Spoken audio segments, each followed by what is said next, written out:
Kitale, Jomvu, Bangladesh, Mikindani, Magongo na kumalizia Portrees. Ijumaa tarehe 26 tutazuru kule Kisauni, Kiembeni, Kongowea, Bamburi, Shanzu na kumalizia Mtwapa. Jumamosi tarehe 27 itakuwa kilele ya ziara yetu, tukimalizia kule Ganjoni, Majengo, Mwembe Tayari, Tononoka, Chuda na kumalizia Makupa. Tutakuwa na zawadi nyingi sana za kushindaniwa pamoja na burudani tele kutoka kwa wasanii wa NTV. Njoo utangamane nasi, tujuane na pamoja tusherekee Nation Media Group inapofikisha miaka 60. Endelea kutazama NTV kila siku na usome gazeti lako ajuadi la Daily Nation ili tukufahamishe na kukuburudisha.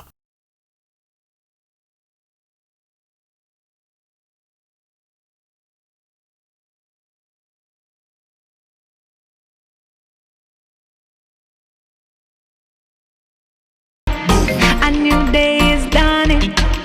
God's sunshine is shining. This Saturday on Teen Republic Live, catch the latest on everything entertainment, gossip, and word on the street. With DJ Bash on the decks, then you know it's a party. Don't miss out this Saturday. Teen Republic, in association with Fanta. Don't do anything crazy without your friends. Drink Fanta. Taste fun. Seeing other people accomplish great things. However, not telling me you're so brave, you're so courageous. Overcome even greater adversity. I remember every single moment when I saw her suffering, and I just knew I'm losing my mom. And hearing their inspirational stories, If that child cannot talk, if he cannot hear, appreciate that gift. gives us hope. Life will throw so much at you, but just be adaptable. Crime's the power. Crime is not cool. Come take this journey with us every Saturday on Unscripted from 8 p.m. only on NTV.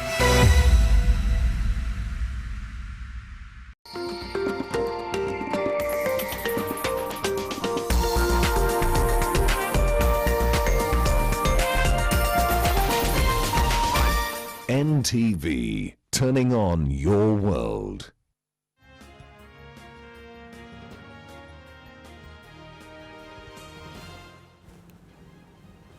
Hello, good morning, and many thanks indeed for joining us on AM Live. Today is Thursday, the 18th of July 2019, and I'm glad you've joined us. Trust you slept easy, woken up well, and you're ready to face this new brand good day that the good Lord has afforded us. Already we can see our panelists are here. Some of our panelists, Patrick Obrath, who is Vice Chair of KIPSA Foundation.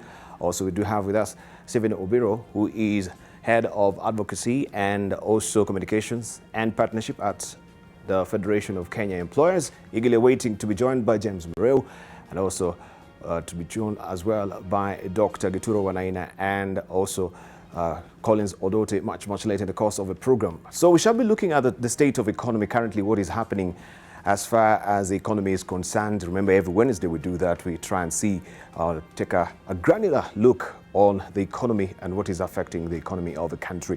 So we look forward to, of course, discussing with you, Patrick Obrath. Good morning. Good to see you. Good morning. Everywhere, you're always punctual. 6 on the nose, you're always here. This is a mark of a good leader. That's my style. That's your style? Yes. Okay, I'll come and also just mic Stephen so that we can get to hear what he has to say this morning as well. Good to see you, sir. Thank you. Right, karibu sana, and you're looking very smart. Thank you. Yeah, did your wife tell you, hey, you're looking smart? Yeah, today. Yeah? And I hope this was also the choice. James Murray also is joining us this morning. James, you're running late. What do you mean? This is unlike you. Yeah? No, I know what time I started. We on air, by the way. Yeah? We on air. Just have a seat. Stephen, good to see you. And of course, you shall be telling us about also Federation of Kenya Employers, a big event coming up. That is next week. We shall be discussing that and the future of work as well. James, just have a seat. So kindly, let me try and mic you as well. And we continue the conversation. How have you been? Very well. Very well. Okay, so you'll tell us what is not what is not new and what is new on your end. If that is good English. Yeah. Quite a bit happening. Yes. Sawa. We'll get to hear from you. So we shall be looking at a raft of issues, of course, also. I know you've been a big proponent of the SMEs, and as far as pending bills is concerned. Yes. And we had that announcement from the president. So there is respite on that particular front as far as the suppliers are concerned. I don't know from... Reasonably, yes. Yes, there's been quite a good push. We appreciate the president. I think he's realized the longer he keeps private sector's money, the more he's suffering. Because if he pays, he collects taxes. If he doesn't pay, no taxes. It's really a win-win for the private sector and the presidency. Right. Yes. And you know, taxes are also is a big ticklish issue, especially here in Nairobi County. People now are really taking special umbrage, I should say, because now we know also the parking fees will be increased from 200 to 400 shillings. And I think this is in a span of, it went down just 2 months ago, isn't it, to 200 shillings. Now it will actually be spiked to 400 shillings. Is there any justification for this? I think these are questions we need to ask this morning as far as the Nairobi County is concerned. So they need to slow their roll as far as taxes is concerned. So let's look at that as well. And also looking at the front page of a Business Daily, I think that is very pivotal as well. New high-tech KRA system to track traders' daily sales. So they're heightening. Debarl, as long as the taxes are properly utilized, nobody minds paying taxes. I mean, if you look at taxes in Singapore and other countries, they're fairly high. But it's because the subjects, the citizens don't mind paying that because the taxes are properly utilized. So even here in Nairobi, if Governor Sonko delivers the services that we expect, no cars will be broken into, there will be proper parking schedules and proper arrangements. Nobody minds paying this, really. Right, but Patrick, also this for the business community, because I know there is a tax of 100,000 shillings that is annually also for the business community. Maybe you can weigh in on that. You think this particular bill or this particular budget will fly? I don't think so. I mean, 100,000, as James has said, if there is value behind the payment, then people will pay. Yes. 100,000 to businesses, some of them will probably be able to afford it. But the principle of you pay, you get back what you paid in, I think is a key thing that the county of Nairobi, and I think all the counties in the country have to really come up with, that we need to get value back. Yeah? And also, if they begin to get value back, then you can also deepen the tax base. That's the other thing, right? Because at the lower end of the country, people don't get service.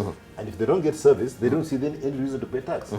Now, to try and chase all these small guys, KRA is totally unable to do it, and even the county government. So, if there is actually an honest attempt at giving service back, sustainably, not just to sort of pass the bill and then things go back to normal, sustainably, 2-3 years, then you begin to see the tax income beginning to curve the other way. And just the people who should be paying tax will start paying tax, will give them the respite they need. But at the moment, the way it is sitting, where you pay tax and all you see is people struggling. I mean, this is across the whole of the government or governance system in the country. People start struggling to raise their own pay. Yes. That's all they do. The minute taxes come in, pays increase. Taxing, pays increase. No service. No service that really is, I think, what is... That's the crunch. That's the crunch. All right. Stephen, in the meantime, I can be serving you. I don't know what you would care for. Coffee, tea, mixed tea. Yes, behind you. Oh, I have. Oh, call us daughter, welcome. See, you're serving people tea. Yes, I can see you come with your own loaf of bread. Is it loaf or cake?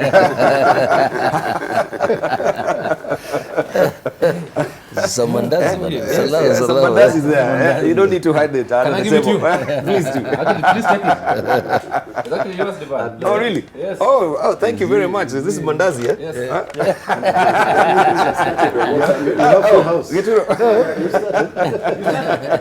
We've already started. Yeah. I was just about to serve my guest.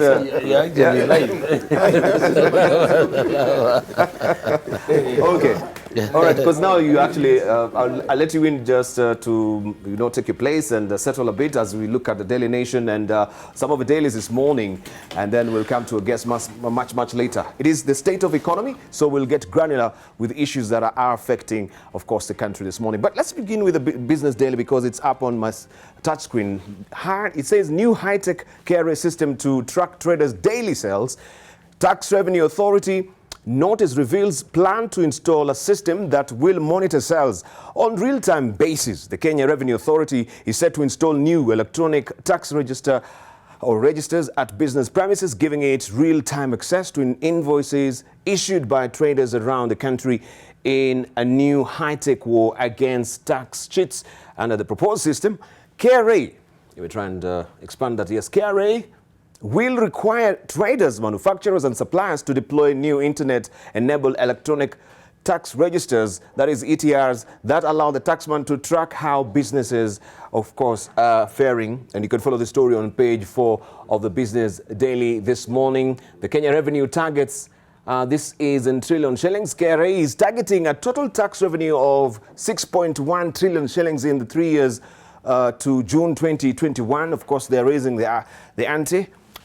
Or they're upping the ante as it is right now. This is from KRA strategic plan. You can see right from 2018 there to 2021 how that is expected to pan out. So you can grab a copy of a Daily Nation, not the Daily Nation, but the Business Daily for this story. Also on the front page of, still on the front page of a Business Daily, we can see a standalone picture, education for girls. This is First Lady Margaret Kenyatta with Narok Governor Samuel Ole Tunai at Kisaruni yesterday during the official opening of the WE College.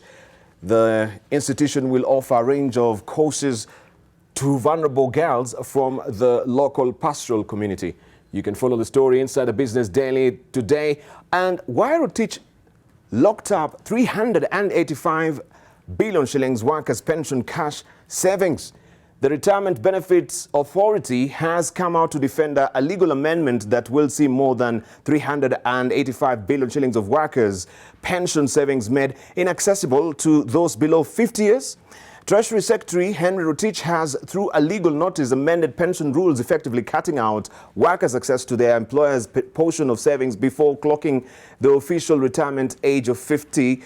Regulation 19 of the principal regulations is amended in paragraph 5 by deleting the words "and 50% of his employer's contribution and the investment income that has accrued to respect or in respect of those contributions," appearing in sub-paragraph A, and that is also 2, reads the legal notice by Mr. Rotich. You can follow this story on page 4 of the Business Daily this morning. Of course, also we shall rope this into, of course, we shall throw it to a panelist also to discuss this a bit about the pension. This has been a ticklish issue.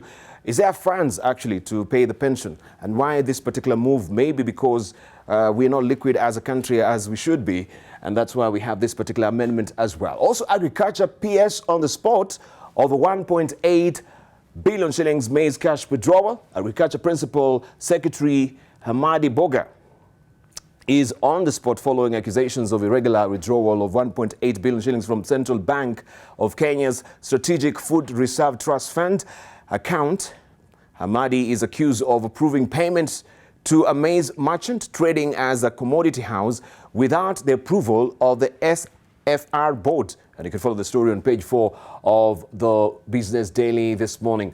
Uhuru budget order queried. The budget unit of State House has questioned the legality of an order issued by the President permitting withdrawal of cash from the government account for ministries without the law allocating counties' budget money. Follow the story on page 5 of the Business Daily today. 422 million shillings is today's digit. That is the value of 4.3 million Stanbic Holdings shares that South Africa's Standard Bank has bought. You can follow the story on page 7 of the Business Daily. Livestock feeds price set to rise. Animal feeds manufacturers have warned. They have warned of further increase in prices as their maize stock is set to be depleted in a week's time. The processor says, or he says, if they do not get more stocks, After this week, the prices will further rise, forcing farmers and consumers to absorb the extra cost. You can follow the story on page 19 of the Business Daily this morning. And let's see also what we have on the front page of the Standard, the front page of also the business. I've shown you the Business Daily, or the Citizen in Tanzania and the Daily Monitor in Uganda. I was having a bit of a problem with the, I think it's corrupt here, but I'll show you the hard copy that I have here. If I may just be given an opportunity to walk over to pick it from this particular desk or the credenza, so that we can show you what we have also on the front page of the Standard. And yeah, you have my Standard there? Yep. Thank you. And the Star as well. So let's just go to the Daily Nation straight. This is what is on the front page of the Daily Nation. Duale Link Company in 2 billion shillings tender saga. Garissa Township MP and leader of majority in the National Assembly produces passport of alleged owner of a Concordia building and Civil Engineering Company Limited, but the signatures do not tally with those on tender documents. You can follow this story. It's all about procurement, and it says Constitution prohibits state officers from doing business with government. And this is where the details are on page 4. Duale Link Company in 2 billion shillings tender saga.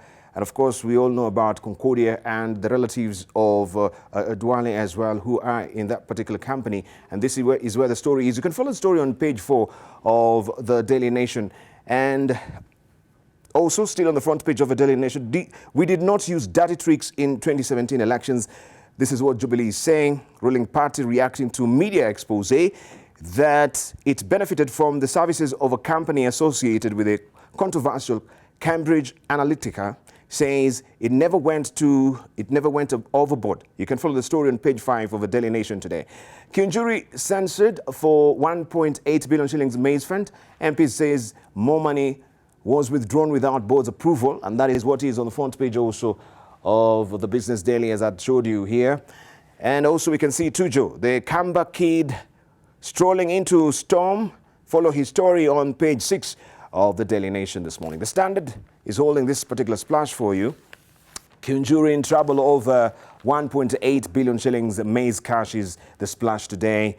Furious MPs demand immediate resignation of the Agriculture CS. Ministry withdrew cash from Strategic Food Reserve Trust Fund in advance payment for maize. This story continues on page 4 and 5 of the Star this morning. And also you can see Uhuru and the Deputy President William Ruto exchanging pleasantries yesterday. Here it says President Uhuru Kenyatta and DP William Ruto during COMESA International Trade Fair and High-Level Business Summit at KICC yesterday. Also, Mutua, he says, I respect Raila for his leadership style. ODM Chief Raila Odinga is a development-conscious leader who has sacrificed a lot and means the best for the country. Machakos Governor Alfred Mutua has said. The Mandeleo Chap leader said he respects Raila, saying they have been long-time friends. You can follow the story on page 8 of the Star this morning. Also, senators in court, I should say, seeking to nullify 24 laws. Senator has sought to clip the excesses of the National Assembly and end the frequent infighting between the two houses of Parliament over legislation. Mutula Kilonzo has drafted a bill to compel both houses to seek concurrence on all bills passed. You can follow the story on page 2 of the Star this morning. Also, pain and frustration as Sonko asserts Pangani evictions unstoppable. Also, MP Waluke's ethics slur against Tuju lands him in trouble. Find all the details on page 7 of the Star. The Standard is holding this for us. Uhuru Ruto aides clash over leaked letter. This is all about the row that is ongoing as far as the leaked letter is concerned. Staff based at State House and those from DP's office at Harambee House Annex in bit exchange on authenticity of letter. It continues on page 6, and you can follow the story there. Also, leaders want ground named after legend. Opposition leader Raila Odinga says Joe Kadenge played at City Stadium and it will be, excuse me, an honor to name it after him.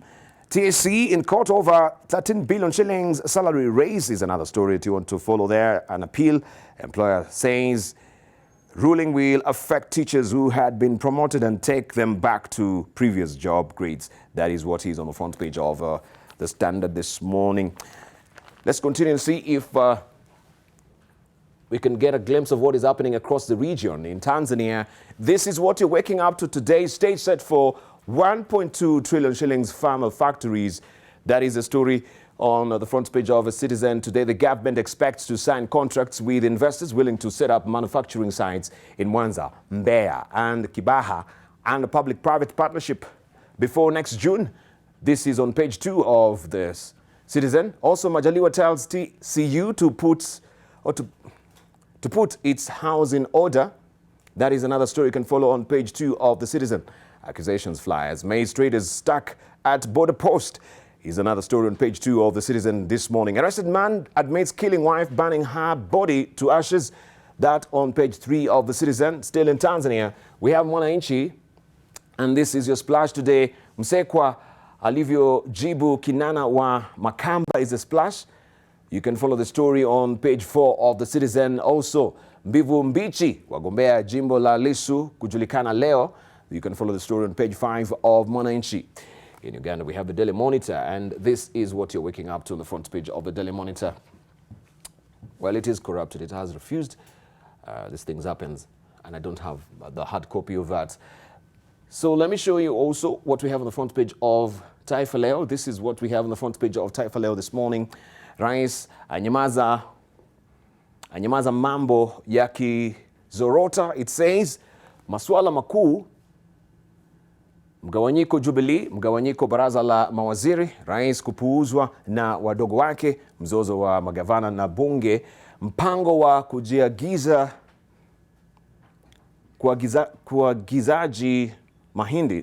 kuagizaji mahindi nje. That is another story. All those are the issues. Some of the issues that the president has remained mealy-mouthed about. But you can follow the story on page 2 of Taifa Leo this morning. Walagunzi wabuni mbinu mpya za usafiri. Well, Kiswahili is not tripping off my tongue this morning very well, so I'll leave it at that. You can read it. Okay, let's move on and see also what we have on the front page of the People Daily. Woman's bid to fake pregnancy aborts. That is what we have on the front page of the People Daily. It's all about conspiracy. Suspect attempted to buy infant after pretending to have been expectant. That is the story on the front page of the People Daily this morning. Kinjuri MPs clash over maize imports is another story you want to follow inside the People Daily this morning. Right, I'll try and show you the editorial cartoons much later in the course of the program this morning. But make sure you grab a copy of the Business Daily. We are actually on the in the market segment today, and of course we shall be discussing a lot of issues as far as corruption is concerned. And we can begin there, where we know that the country's corruption crisis has been termed as toxic problem, corroding the public's trust in government. But what can be done to stop it? That is a probing question.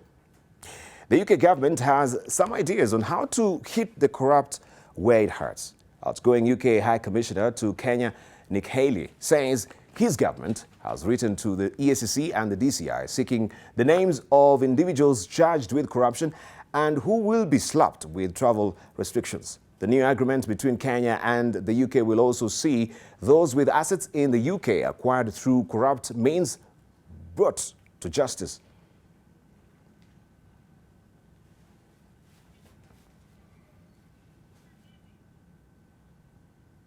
Go back to my office and shred the evidence, wipe the hard drive, intimidate my staff, you are never going to be able to build a case against big people on that basis. So that we can make sure that they don't visit our countries, so that we can make sure that we don't do business with them.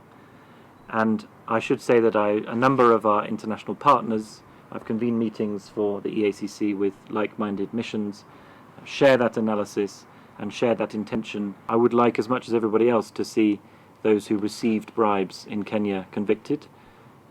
As the questioner has said, those who paid the bribes were convicted in the United Kingdom. They were fined. and the money that they paid in those fines was brought back to Kenya. And of course, Kiambu is one of the counties. We have 4 other counties that we are really now focusing on investigations, and we are almost there. Well, from the corruption puzzle to the Maize, and Agriculture Cabinet Secretary Mwangi Kiunjuri is now back peddling in the ongoing maize importation controversy, denying claims the government was planning to import maize from Mexico. Kiunjuri told Parliament's Agriculture Committee that the government will bring in 6 million bags of maize from the Commercial region, down from 12 million, to plug a shortage that's driving up the prices of maize flour. A section of members of Parliament from the North Rift have stepped up calls for his resignation. There shall be no importation of Mexican maize this year. That is the position. We want to negotiate with Ethiopia, another commercial region, to see whether we can be able to bring as much as possible.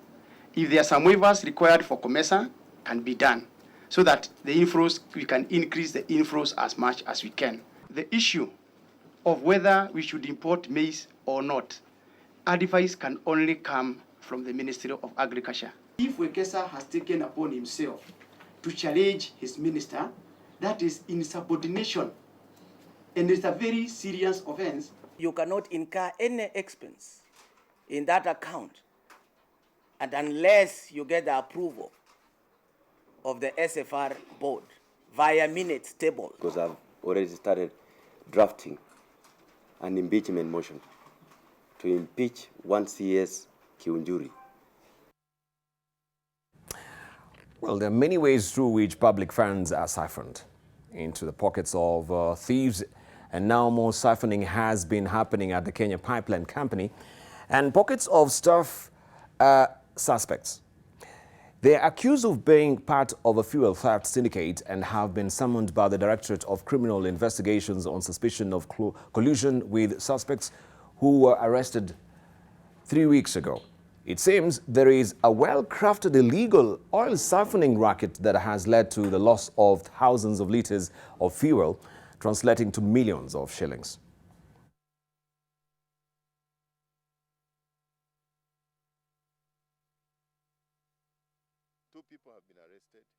And the one went through the tunnel and disappeared. Ukipita maybe unakuta ni gari ya clean water inaingia hapa ndani. Ingine unabata ni exhaust ya kubeba sewage. Unafikiria maybe imekuja kutengenezwa kitu fulani, lakini kumbe ilikuwa na biashara yake bila sisi kujua. Very smart or very lucky to know just when we are transporting petrol, and therefore you can siphon it, and when we are transporting the diesel, and you leave it alone. Make your own conclusions.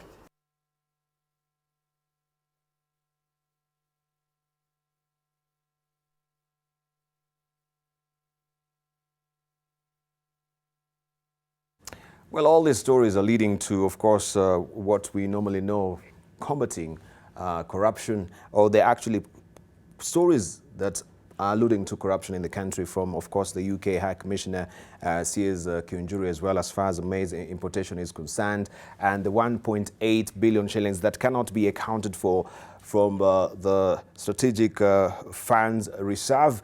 And also now to the siphoning of oil in the country. Still, we are grappling with the issues of corruption. But let's begin from the first story and hear from our panelists as well.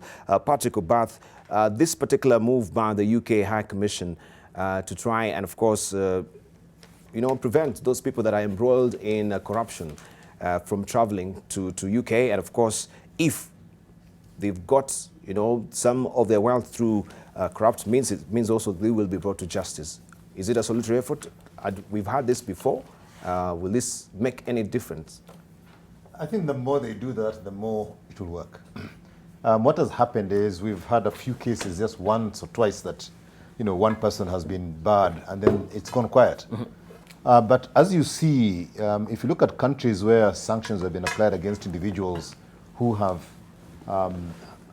are sort of in leadership positions or who have influence within a country. Yes. And then allowed to travel to the traditional places that they travel to do business and so forth, then you begin to see a change in those countries.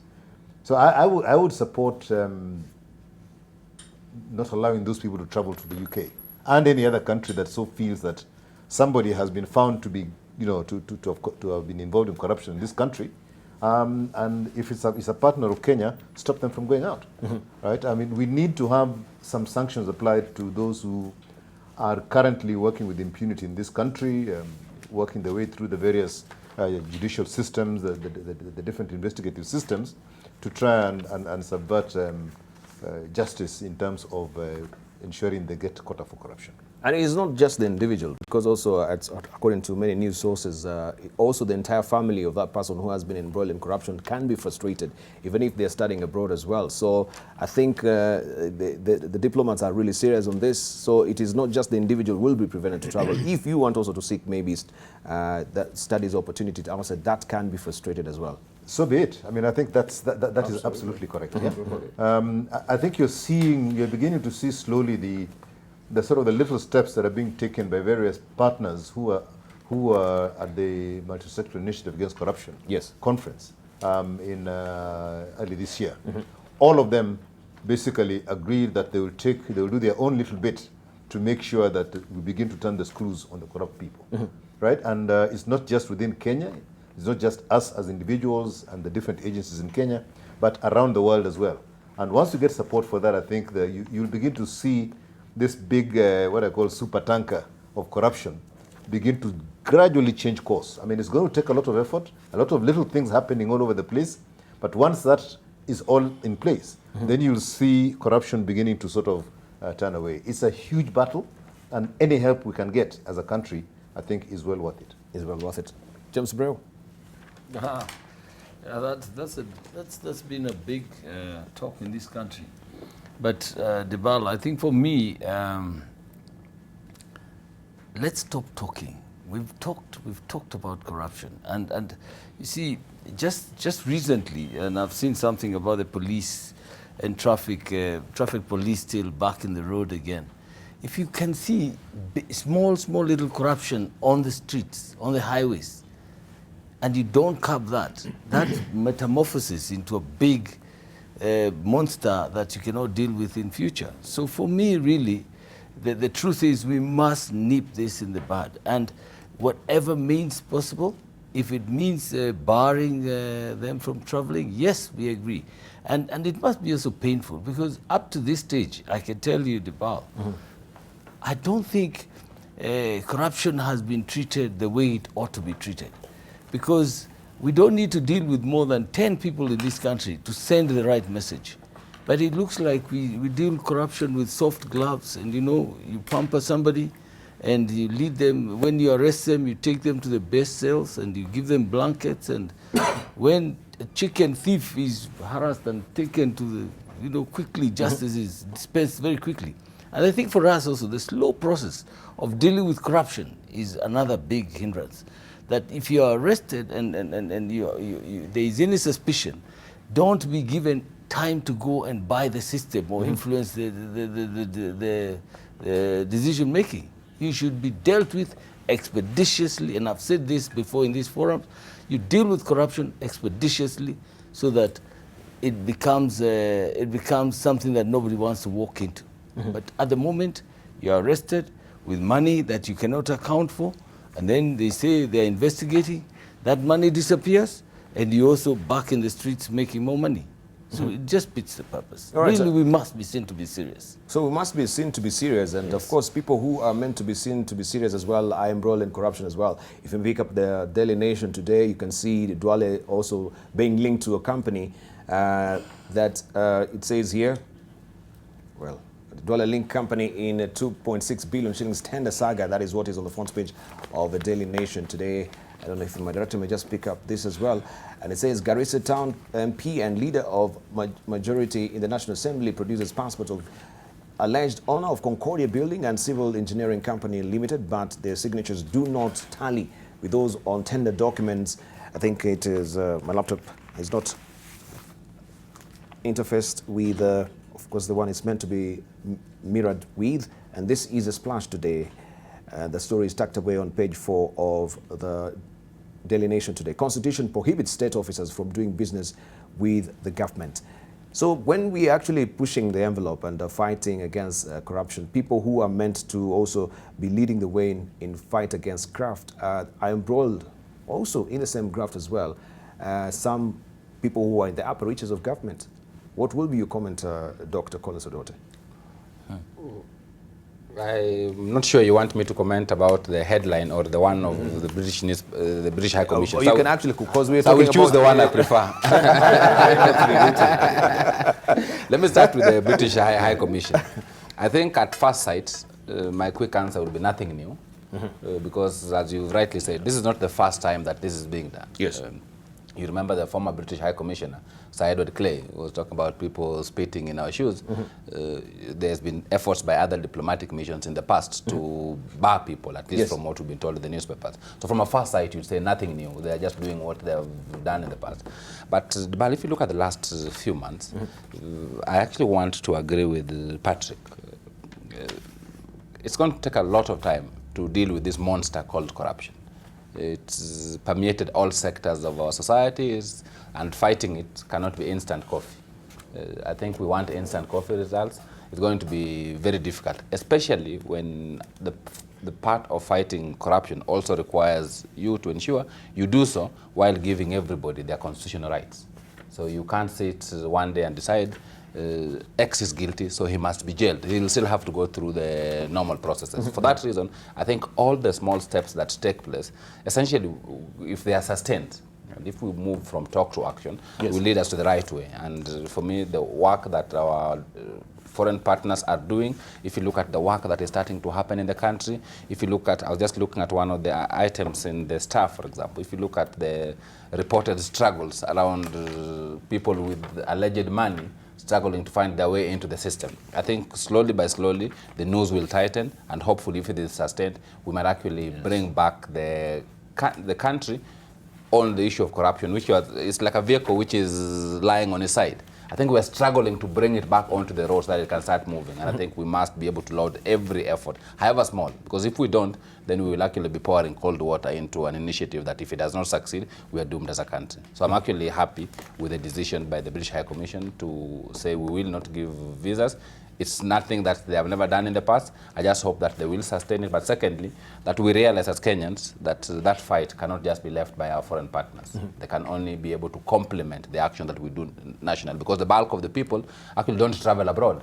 The bulk of the people are here. So I think that's where the bulk of the effort needs to be taken. Okay. So you are really, of course, avoiding the issue of a Duale link with the company, right? That had also posed to you as well. Okay. You've chosen what you wanted to say. Yes, Okay, let's hear from Stephen. The issue of corruption is a very big issue. And if you look at it, it's a question of where we need to change our mindset. We need to change to have value systems that as a people we ascribe to.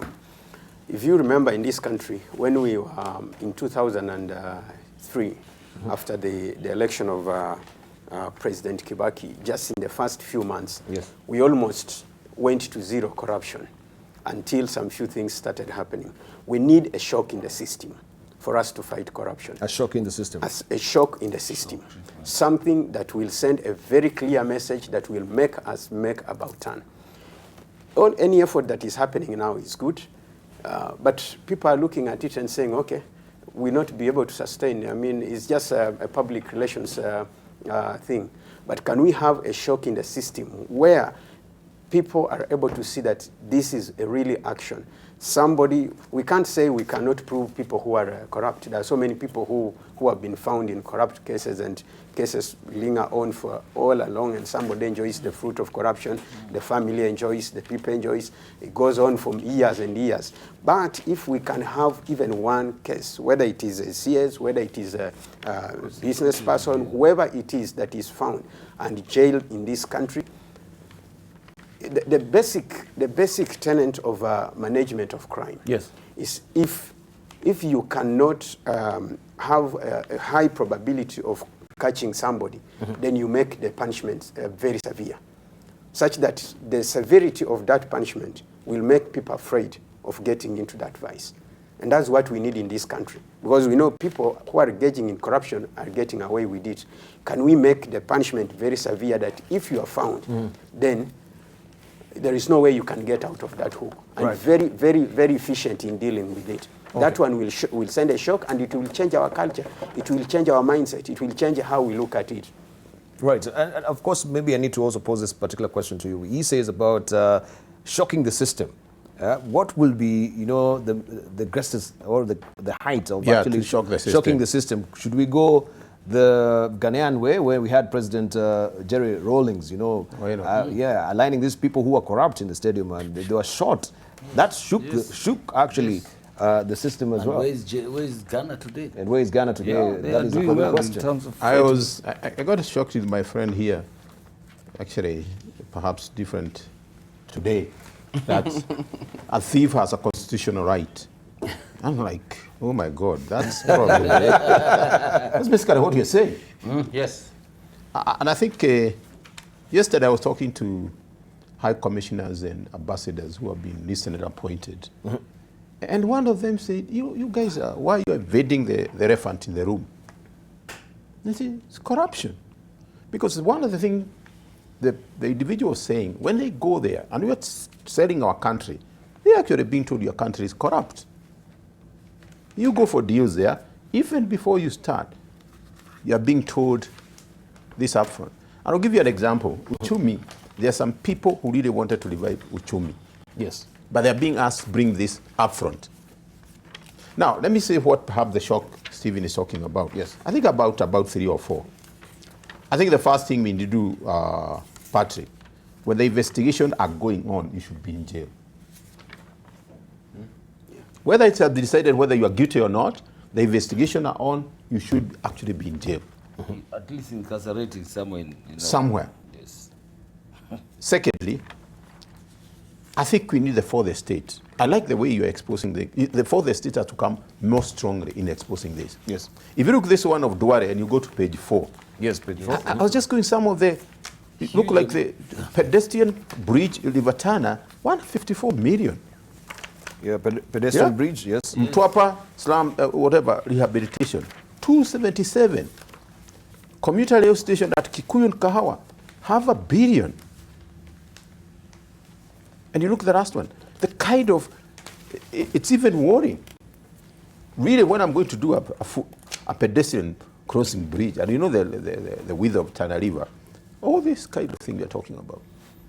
And I think for the state, you need to come more, expose kind of this. Right. Thirdly, yes, and I think it's very important when we look at Chapter 6 of the Constitution, it's very clear conflict of interest. I know a senior government officer who is in a board of a private company today. Yes.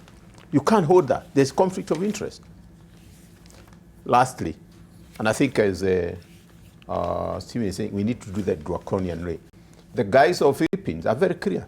You can make noise as human rights, but your court is very clear what happens to you. June 9th, 2010, I've said this before, taking a flight from Bangkok to Kuala Lumpur. Yes. We were told if you have drugs, please leave them in the plane. Wherever you go, they'll kill you. And there are not two ways about it. It was an announcement in the plane. I'm shocked. I've never had a problem in the plane. You know the normal plane, fasten your foot, seatbelt, we are landing. That was an announcement. Where you go, they'll kill you. There are not two ways about it. There are not two ways about it. And I really appreciate the commissioner from the UK. Now, the case which come, the chicken gate, it was determined there. Somebody was put in jail. He is back and has a jail term. Here is still struggling with it. I don't think anybody has been convicted. Sorry? Yeah, they have the facts, but they look the other way. Correct. So they look the other way. I think the help we can get from any foreign mission is so important, in my view. All right. Yeah. Maybe also, James Murray, we can pick up on this because Duale denies links to farm at the center of the 2 billion shillings tender scandal. Now you are the right person to tell us because you're in the Business Registration Service and you're the chairman of Human Resource and Finance Committee, Office of Attorney General and Department of Justice. We can get to know who are actually the directors of these particular companies and how they were registered as well. I'm looking at this with a lot of interest because I've seen even there is a passport number as well. Yeah. If you look keenly I wish now, I had my laptop on screen. Yeah, the second document from the top, there is Eden B. Duale, and there is a passport number. Now, it's not very difficult to find out who that passport number corresponds to. And if it is found, then unfortunately, as much as we want to pretend Eden Duale, then he's culpable. And he should step aside and he should be incarcerated somewhere. Because really, as Wainaina has said, if you look at these numbers, these numbers are mind-boggling. It's 2.5 billion. Maybe we should just raise up if you have those, the papers. If I have 2.5 billion, I'm going to buy justice anywhere in this country, as long as I'm out there. But if, for example, these accounts are frozen and this man has no access to these funds, then he will face the music as he rightly should. But right now he's out. We will find out, because now there is a lot of information here that can actually lead to identifying or unveiling who this person is, this Concordia contracts. I mean, whichever way I look at it, definitely there is some exaggeration of these figures. That's page 4 of the Daily Nation today, where we have all this expose. Correct. Of course, I remember, it should be maybe 4 or 5 years back, I had the Duale here on the program, and of course I questioned him about also his tax remittances. Of course, they were questionable at the time, and he blew a gasket about it. And here it is now today. Of course, now he's linked to another, if it is true, then we should, I think due diligence has been done to actually find out if Concordia actually is related to him, and if he's a government official as well. Chapter 6 of the Constitution is very clear. Absolutely. Then we need to know what you're talking about, the shock therapy. I'm not saying that it should be the way other countries have done, but we want to see the shock in the system. If he's a big honcho then in this country, then we need to see also stern action being taken on this as well. And the problem, Debarl, is this recurring of issues that seem similar. I mean, and with due respect to our CS Kenjori, he seems to be getting into this web all the time. Correct. Can we put a stop to this? Do we have enough maize in this country? Can we be honest with this country and say, yes, this is what we have? Because in the Rift We'll Valley, come to that issue. Let's just deal with this first, then we move on to maize as well, because I think we're discussing corruption. Patrick Obath. I think the issue of all these tenders, links to government officers and so forth, I mean, this is a recurring issue, right? Every day. And I can tell you for free that I get cases reported to me every day. You walk into an office and you are directed to some senior person, right, who you then have to talk to for something to happen. Yeah. It happens all the time, right? And most of the people have told them, don't deal with them. And we just have to start blacklisting companies. And as you said in the multi-sectoral initiative, we need to create a corruption reference bureau. Yeah. Any country, any company that is basically at any point in the country, any company that has anything about corruption associated with them should be reported to that bureau. And the minute that happens, that information is publicly available, right? It does not happen to be something that, you go to court, you do this, whatever it is. The minute you have been you have been stopped from a tender for certain suspicious matters, that is all that is required for you to go in. The company has got to basically give us the data, and that's it. Yeah. Once you start doing that, right, things like this will be part of the information that goes into that database. And gradually you begin to build up a history of companies that have dubious deals. Yes. I will not deal with them anymore if that happens. Yes. And this is something that we are actually taking up as a private sector to establish a corruption reference bureau. If we wait for the government to do it, because of this kind of thing, it will never happen. And even something like the nation here. Challenge the nation. Yes. Set a unit here with investigative kind of people in these areas. They go and investigate, they give us the truth about it. As Moreo is saying, I call him Dongo. Because imagine, he has been met. And he's just a toddler and I was. And Dongo Moreo. Yeah, if somebody like from this, the fourth estate has this kind of skills, we know this passport number. We'll actually be having the names. Yes. Of the person.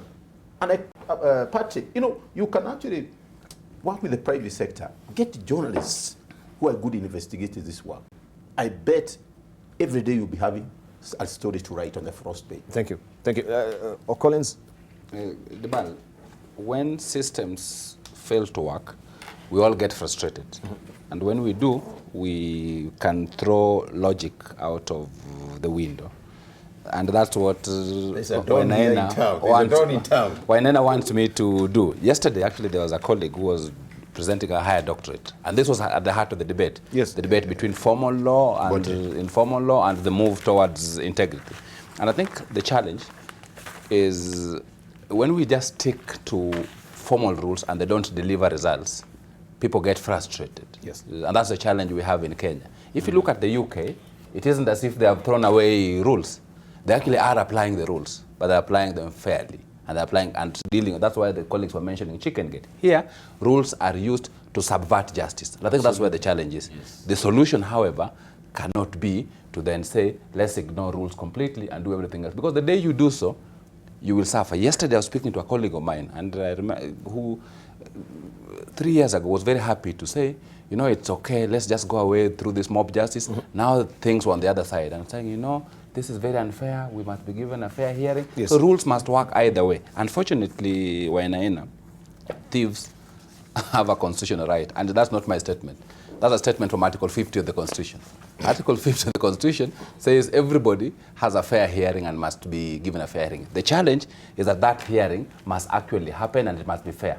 It cannot be fair only to the thief and not fair to the country. That's where the challenge is. So it must be a process which is quick, that enables us to determine this guy is a thief and enable us to lock them in. If we then decide that everybody that we see must be locked in and must be punished as we wait for the rest of the things, soon it will be Wainaina. And soon it will be, and the day it is Wainaina. No, they will never catch up with me. The day they do, you will run to a lawyer and you'll want to go. But if we decide as a country that, you know, we don't need courts, we don't need rules, we just need to take a shock therapy. Let's deal with it. I can tell you, there are people like Patrick, they will never catch it because he's clean.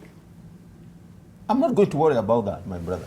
And I, perhaps, I think you're being, and it's good. And maybe the inaugural, I thought the doctorate lecture you were listening yesterday. You should have been there. You'd have learned a little. No, I wasn't there. Who tells I wasn't there by Patricia? And I think what you're saying is that, you know, when you have certain level of certain thing, you need to come firm. Yeah. What's wrong with somebody saying Patrick's being investigated? Why can't he be in until the case is determined? Yes. In until the case is determined. Yes. Absolutely. Okay. Yeah. But why? at least you still agree the case must be determined. Correct. That was my problem with you. You are saying that they don't have a right. But you see what we have now. The case is determined when you're actually being outside. I want you to be in there. And the court can take their time. In fact, let me tell you, Wainaina, if you look at the chicken thief, let's go down to the chicken thief. He's arrested, he's locked up in remand until his case is heard and he's dealt with. Why do we have these sacred cows? Why do we have somebody? If I've been caught in a situation that needs to be investigated, I must not be allowed to go out there and influence the justice system.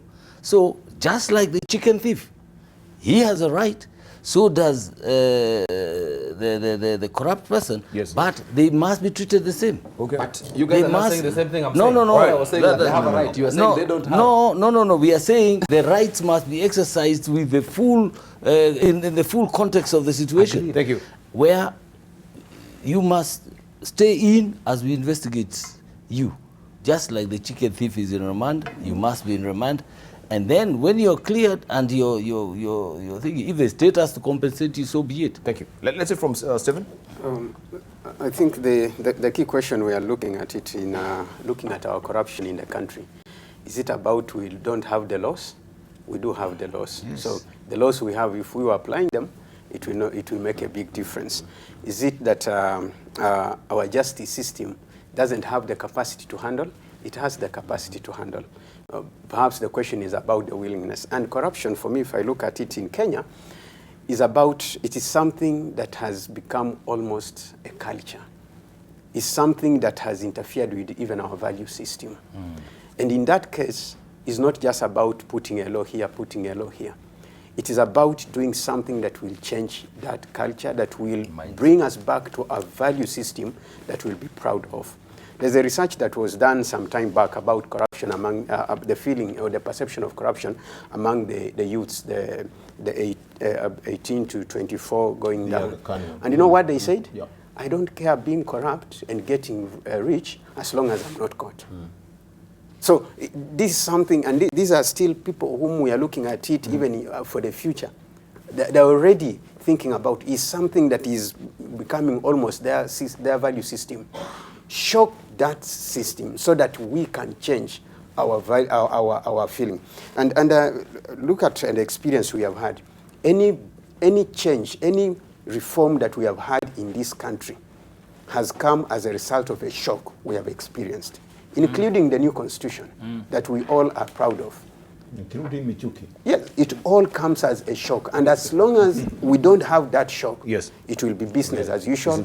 We do all the efforts and we'll just be at the same level. Right. It is a known wisdom that if you continue to do the same thing, the same way you've been doing it, and expect different results, you are defined as being insane.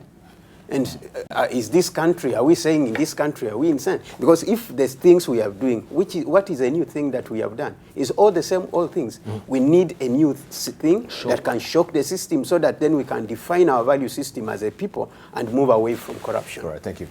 So when we circle back, we want to look at also the Maize saga right now, where we have the CS and of course the chair of the Strategic Food Reserve Fund on a different tangent as far as maize importation is concerned. But now we have the CS also changing tone and saying, yes, we will not import maize from Mexico. And this was not the position before. But why are we toing and froing on this maize issue as well? And where we need clarity from the government, we have different voices, or maybe they're speaking from both sides of the mouth as well. We want to look at that and the siphoning of oil at Kenya Pipeline Company as well. What is happening? So we're always waiting for another shoe to drop every time when we read about Kenya Pipeline Company. We also want to get granular with that on the other side of a break of other issues also we shall be discussing. Don't go away. Debarl, Raul.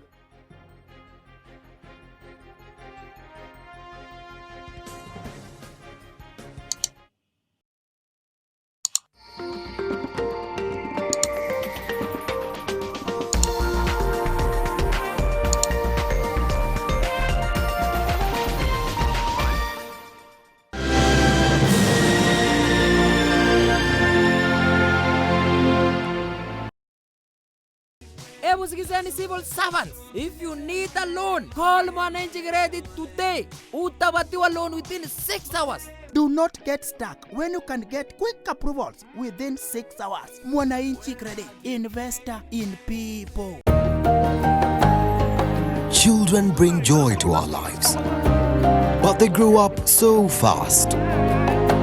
Soon it's time for college, and by that time, college fees can be a huge expense. For as little as 3,500 Kenya shillings, Educare combines life insurance with savings for college. Download the SE mobile app, open an account and start saving now. Be life ready. Mombasa, mko tayari? Stesheni inayopendwa nchini ya NTV ikishirikiana na gazeti nambari 1 la Daily Nation wanakuletea roadshow ya kukata na shoka kuanzia Alhamisi tarehe 25 mwezi wa Julai. Jumuika nasi tutakapoanza shamra zetu kule Changamwe, Jomvu, Bangladesh, Mikindani, Magongo na kumalizia Port Reitz. Ijumaa tarehe 26 tutazuru kule Kisauni, Kiembeni, Kongowea, Bamburi, Shanzu na kumalizia Mtwapa. Jumamosi tarehe 27 itakuwa kilele ya ziara yetu, tukimalizia kule Ganjoni, Majengo, Mwembe Tayari, Tononoka, Chuda na kumalizia Makupa. Tutakuwa na zawadi nyingi sana za kushindaniwa pamoja na burudani tele kutoka kwa wasanii wa NTV. Njoo utangamane nasi, tujuane na pamoja tusherekee Nation Media Group inapofikisha miaka 60. endelea kutazama NTV kila siku na usome gazeti lako ajuadi la Daily Nation ili tukufahamishe na kukuburudisha.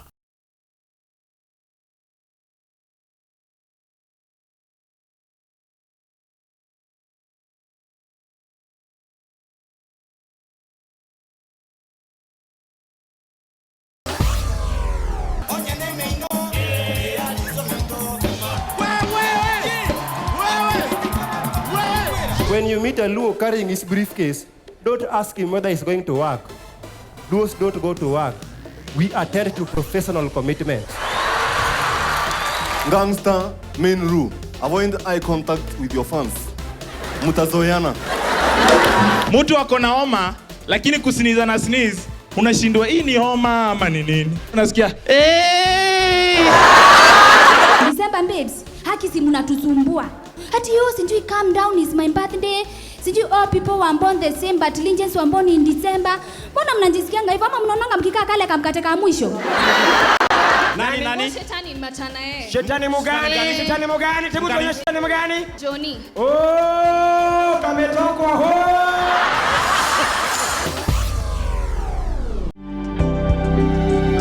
I think we need to separate between tribes and tribalism. Tribes gives you a sense of belonging. Mine doesn't. Is there a part of you that wishes there was no tribe? You cannot eliminate tribe because it's through the diversity that we find unity. People always want to know where I come from. Your mother is Kikuyu Kalenjin, your father is Luya Meru. Who are you now?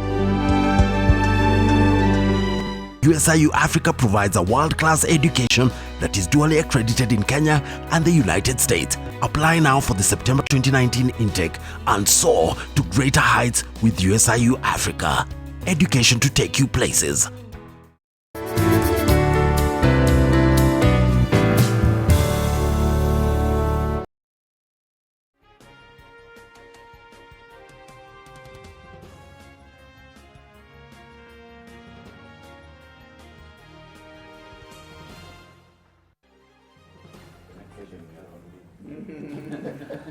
Welcome back. You're watching In the Markets here on Live, and we're continuing with the conversation on, of course, corruption here in the country and how we can stanch this flow of corruption. Many headlines today pointing to that as well, and of course, different pronouncements as far as corruption is concerned, right from the outgoing UK High Commissioner, also the 1.8 billion shillings that is missing from, of course, the Ministry of Agriculture as well, from the Strategic Food Reserve as well, to the siphoning of Kenya Pipeline, that company, that siphoning of oil as well. This is issues that we're tackling this morning.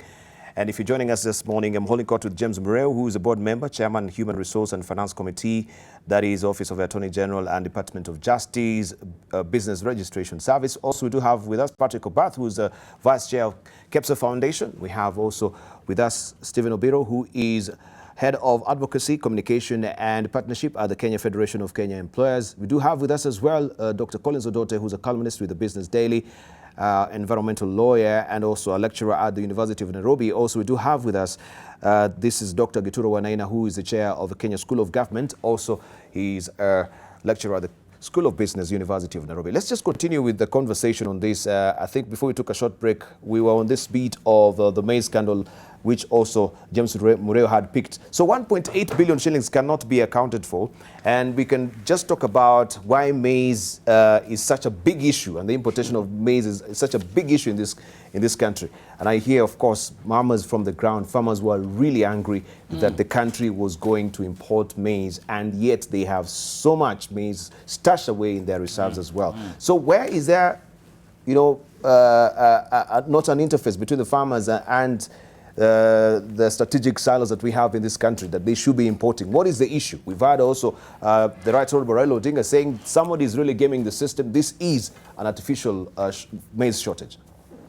I'll start on this because I am involved in the sector and I've always had a very simple solution to the maize issue. We should learn from the oil industry. Learn from the oil industry. Simple. We know how much maize is going to be required in this country over the next 3 months. Millers can tell you, whatever it is, we know how much you consume in Ugali. Indeed. We know how many tons we'll need.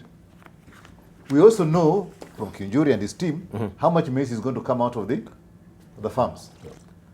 we need to then set up a kind of a secretariat that basically has a 3-month rolling prediction of how much maize is required in the country. Then you know how much is going to be produced, and then you know how much you need, the shortfall that you need to make up. And you tender now for 3 months in advance, and that tender is then the people who want that maize will actually give you LCs upfront. The person who buys that maize is open tender, and it can be bought from Tanzania, it can be bought from anywhere in the world, but it's at the best price. Then it comes in, and all the guys who are putting the LCs have to take that maize away and use it. And you just keep rolling. Every 3 months, you have a 3-month rolling average. You know how much is to be produced. If there is no maize coming in, you know, you import the whole lot. When there's maize coming out, you know, you import the difference. And then you blend all that into the national stock. And the whole system, your NCPB, your silos in the millers, what have you, becomes your storage facility, just like the Kenya pipeline is. And QED. So all this issue of maize cash from X, Y, and Z, it disappears completely because it is bought by the people who need it. The strategic reserve can sit in there, and the strategic reserve can be released and added. Whenever there is an issue about price, the strategic reserve is put in because it's at an agreed price, drops the average price of maize down, and then at the right time they buy back into the strategic reserve at the right price. I put it very simplistically, but it can be put together. A secretariat sits in, which includes the consumers, includes the government, includes the farmers, and they sit in there, and this thing is run in a very transparent manner. We do not need to have this. I think Patrick, I'll cut in. Yeah. Nyoro, James Nyoro, he is the deputy governor of Kiambu. This is his work. I think since I have known Nyoro. And one time he was the office of the deputy president. Yes, right. And he exactly wanted to do what you are saying. Then he was asked, who tells you we need that? Precisely. So that this can happen. So that we can actually be in trouble over 1.8. Yeah, he was told, who told you we want that? Yeah. So Nyoro looked at the whole thing and he resigned. That's when he went to either Merida Gates or something. Rockefeller. Yes, Rockefeller. Because here he was, and he was worried one day if he asked, how much grain do we have? Yeah. And he had you can do all those modeling, and you're right. It's a typical ordering and inventory kind of. Exactly. Yes. So you know when the triggers to bring more. Exactly. But it was told, who tells you we need that? I think we need to be honest and just go back to basics and forget about all these bodies that have been formed basically to manage strategic reserves and wherever it is. Very basic, managed by the stakeholders, and the government only interferes in the instance that there's a strategic need. Absolutely. And then you go to the strategic reserve, you top up. Just like in oil. You have a national strategic reserve, right? If there's an issue globally that you can't get oil, the strategic reserve kicks in. I'll tell you, let me just weigh in on this. When I worked at the central bank, and there was need to remove exchange control regulations, the bank looked at our strategic reserves.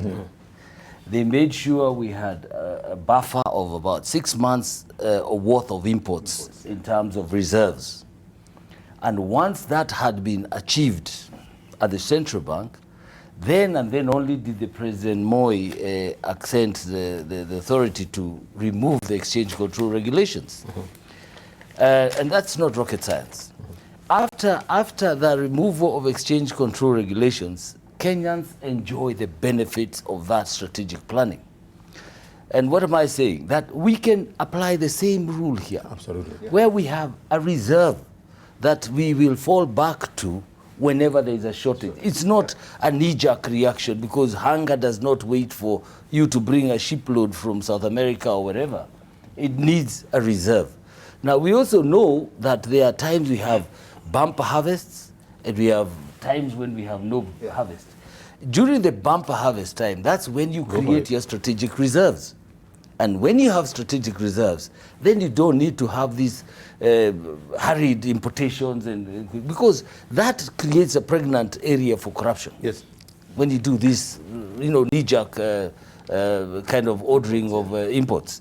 So for me, it is not lack of knowledge. It's not the fact that we do not know what we are supposed to do. It is simply not doing the right thing so that you can create an atmosphere for this kind of practice. And Simple and straight. And Debarl, I think Mureo is spot on, and that's where the challenge is. So it's not even about reinventing what we do differently.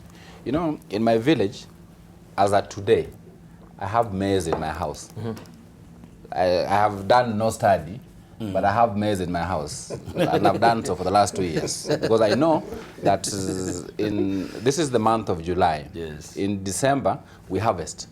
I used to be a farmer a little bit. I wasn't getting enough supplies, output. So what I now do, every time December comes, I buy maize. I know how much I need for me, my aunties, and for villagers. When there's a funeral, I donate a little bit. So I know how much I need in my house. I buy.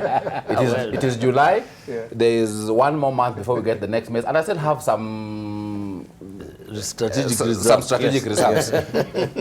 Here in the country, the same concept is what should apply. As our rules say the same thing. But we decide to ignore those rules. For example, I have never seen NCPB in my village. So the maize that produced in my village, I am not even sure they know that it's being produced. Secondly, here we have a strategic food reserve trust fund. To do what Mureo is supposed to be doing. The trust fund is saying, we don't know where this money was withdrawn for and where it is going to do. Exactly. What does the CS tell you? The CS says from this report 4 things that are interesting. Number 1 is, yes, the money was withdrawn. As to whether it followed the correct process, the PS knows. Go and ask him. But I know it was withdrawn. Then he starts to give you explanations. First, he says, you know, this money was withdrawn to pay for pending bills. Secondly, he says, you know, we actually want to import maize from Mexico. And the moment you hear Mexico, you remember 2017 maize, where we imported maize. We had this huge crisis around it. Then a few months later, maize was now very cheap. Then thirdly, he says we are going to import it from Ethiopia. Debarl, we can talk about what solutions there are, but unless we solve the first part of the conversations we had, which is dealing with our manners and dealing with corruption, changing rules will not help us, because it's not the rules that are problematic. It is that human beings have decided we don't want to follow the rules because we want to make quick money. So when anybody is assessing what they're looking for, if I see that the newspapers, the Nation is talking about 2.6 billion headline, I see the Star is talking about 1.8 billion headline, as opposed to think about how do I stop it. I want tomorrow the Business Daily to talk about 4.4 billion from my part of what I am handling. And that's where the challenge is. And that's, for me, is what this problem of maize is. I don't honestly believe, Debarl, that we have a maize crisis. If we had a maize crisis, our farmers in Rift Valley could not have been complaining to the Senate, as they did several months ago, that we're not being paid. So how can they complain 4 months ago and say, we won't even give you maize to the strategic reserve? Then now 4 months later, you tell us we have a deficit, we want to import from Ethiopia. We must be taken slightly more seriously as Kenyans. And you know the sad thing, Debarl, 70% of Kenyans are in agriculture. Out of that, 60% are poor. Just because of this. Most of 70% are in agriculture, but 60% are poor. And I'll go back to the same thing. Let's let this maize be imported. You have a responsibility for the estate. Probably is your savior. Look at the companies who are bringing this maize. Who are the owners of this company? Unveiled. You go there, you find who is. Because it's a registered company. You find the directors who they are. And that's why we are actually putting Mureo to task here. Mureo, we work with Mureo now. But Mureo, you should help us on this. He just came from Mwongozo. So he has been told what to do. We were in Naivasha, isn't it? Yes, we were with you, Professor. Yes. So no new companies like this will be registered. And of course, you can be sure. Shadowy companies actually to make sure. That's what they do. Money laundering with shadowy companies, so that you cannot actually point to the real directors. It is difficult. I don't know how you're going to handle that. There is a lot of automation happening. We are removing human interference, and that is where we're going to catch these guys. So I'm only very new in the board, but I can assure you we are equal to the task, and we're going to be tackling a lot of this and exposing this, because really at the end of the day, we serve this nation from different angles, from different corners, and before long we shall be able to to tell this country what is happening, because you can see clearly once information like what we have in the nation comes out, we will not hide, we will not be able to cover anybody, because all that information now is available on online. So people will just key in and find out who these companies are. So we'll be able to expose this. But I think for me, what is critical here is, and you can see the battle that is going on between Waziri Kionjori and Wekesa. Wekesa seems to be speaking, he's a farmer himself in Kitale, big farmer in Kitale. And particularly maize. Yes, and maize for that matter. So when he's talking about seeing the only need he identifies is about 2 million bags that may be needed to top up what he needs for his strategic reserves. Now, if you say that man is not telling the truth, then give us the truth. What is the truth? And the truth is there is money that is being lost in dubious ways. I think for us it's a question of talking about the truth, just expose the truth. And I think Wekesa is an old man. I have my inclination to trust him a lot more than what other people are saying. He seems to be telling us the truth. He's hands-on. He's a farmer. All right. Let's hear from Stephen a bit. Yeah, I will give in thoughts in a different way about this, the whole thing about maize. We are all in agreement that, one, we need our farmers to benefit from whatever they are doing. And then two, we also need the consumers to access the commodities at prices that are fair to them. And so it brings in a very big question. But then the issue we are dealing with about the shortage of maize, the importation, is us creating it. Is where people are sitting down and strategically thinking of how can we interfere with what should have been done, so that at the end of the day, we have a crisis that then will be coming in to deal so that we benefit. And that's now what we need to disrupt. And some of the things that need to happen is, first of all, for our strategic reserve, there should be a law saying you can't buy maize to the strategic reserve from outside the country. Yes. Buy it from within. Let when there is a bumper harvest, instead of the farmers crying the prices are cheap and are going a loss, they say to the strategic reserve, so that you don't have somebody thinking of, I will create a crisis, then use the public funds to go and import maize. Importation of maize should be left to the private sector. The government should be, public funds should buy from within the country so that we create market for our farmers, the local farmers. If that happens, then we don't have people sitting down and saying, we have created this crisis, let's withdraw money from the public coffers and import maize. The private sector will not come to ask government for money to import maize to bring into the country. If there is a really, really serious problem that the private sector has to deal with, it will use their own money, bring in and import the maize. And we'll not be talking about government funds siphoning. And at least that will also show that our resources that we have as a republic in the public resources are put to where it really is needed, not where we have another alternative solution. And then two, the other thing that we have, how do we end up into this situation, is because we know that our farmers, most of them are in small-scale farming.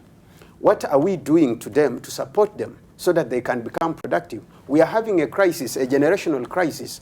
The farmers who are in the small household, when we go back to our villages, are aging. The youth that are there are not going into this farming of the maize and all that. Yes. What are we doing to attract them to go back so that then we can be food secure? Good question. I have a solution for that. Yes. We don't have to go far. Let Kionjori and Wekesa go to Uganda and Tanzania. We're importing maize from there. It works there. I know in Uganda it works because there is a whole process whereby at the sort of smallholder level, yes, they are able to produce quality maize that they tell it is quality at the smallholder level before it even goes to NCPB equivalent in Uganda. And one of the organizations, have supported, at the request of the government, that particular process, whereby the farmer has got a very simple tool, which is a plastic bottle, to check the whether there's water, the moisture content of maize. They just use a plastic bottle and salt, nothing else, right? And the whole area, the whole county have got a cooperative of some kind where they themselves control the quality of maize. And if one farmer drops the ball, he's out. Yeah. So they've got self-censorship, and therefore you find us importing maize from Uganda, purely because they have systems that work, that have been researched and put together. Same thing in Tanzania. So why aren't we investing 1.8 billion in making that work? Because we want to use the money for our own selfish reasons. Yeah, so we need to get back to basics and not jump in at crisis every time. Get back to basics, make it work, right? We have issues with aflatoxin in this country. Yes. Why? It's because we have not been able to manage the whole, the chain, the value chain, right? Right? We should need to go back again and start from scratch, work from the grassroots and move up. But sometimes also they're using the aflatoxin as a trot excuse to try and import maize as well, because you'll find that there is discoloration, and it is not really aflatoxin. So they'll send panic to the public and say that yes, we have. You see, the color has really changed, and it's actually not really aflatoxin. So that yes, we can actually stash away all that huge chunk of storage of I mean, these are some of the narrative they're using to give the public. It is happening at the government level, where the maize has come from the producer into storage. And that is where the issues begin. Okay. So that needs to be taken out and brought into the system that we're talking about earlier, that Joro had done before. Bring it into a transparent, open mechanism. Okay. And then we'll be okay. Are you done with the graft with the base so that we can go to oil? I just wanted to point something which Murray pointed out on the leveraging tech and share an experience. You get owners of trucks transporting goods from Mombasa to Nairobi, and he just leveraged on technology. Yes. So this thing has an online of the load in the vehicle. Yes. So if it starts with Mombasa with 5 tons, and you put another 1 ton somewhere, it goes up. So there's a graph. Yeah. And I'm assessing it. Yes. So the guy, he could reach somewhere, Emari, and he withdraw some luggage, then it goes down. So I can track and ask you, what did you do here? What did you do here? Yeah. I think with our young people, we there. need to find a way of leveraging on technology.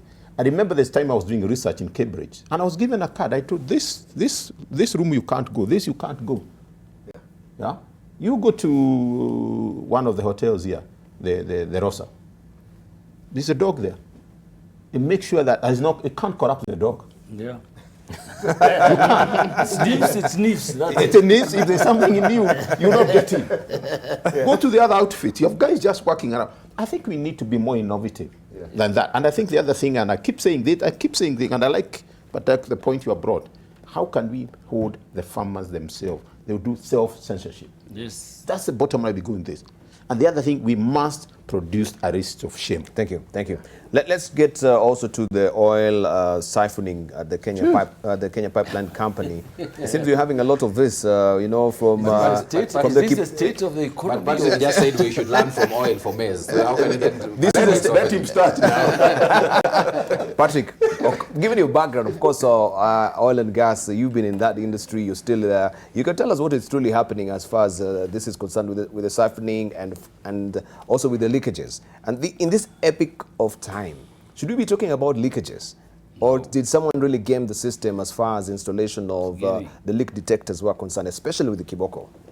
I think by all the indications that you're seeing from the outside, I mean, I don't know what the inside story is at Kenya Pipeline. Yes. But by looking as an outsider and an expert and somebody who's technically competent in that area, that pipeline that was put in has a lot of questions. In this modern day and age, you will be able to put in very simple systems that can tell you if somebody is withdrawing product from your pipeline. And then you don't have to do very much. There's what you call, there's mass balances. You can actually check how much leaves this place and goes to X. And you have so many pump stations starting from Mombasa to Nairobi.